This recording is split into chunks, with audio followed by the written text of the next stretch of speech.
Assalamu Walaikum. Hello friends, how are you? Welcome back to my another video.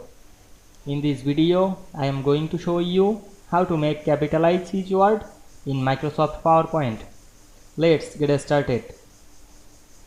At first, you have to open a PowerPoint presentation. Now we can see here many slides and included text. Now we want to make the text capitalize each word. At first, click inside the text box. Then select the text. You can select manually, otherwise using keyboard shortcut key. At first we select manually. Click and drag on your mouse.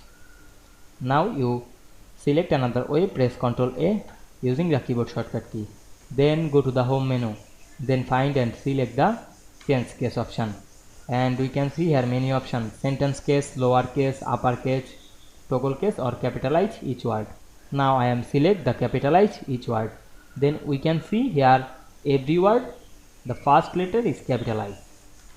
You can change this, select again and change the capitalization. We go to another text box and select this, then applying the same process. Now we can see we make capitalize each word very easily.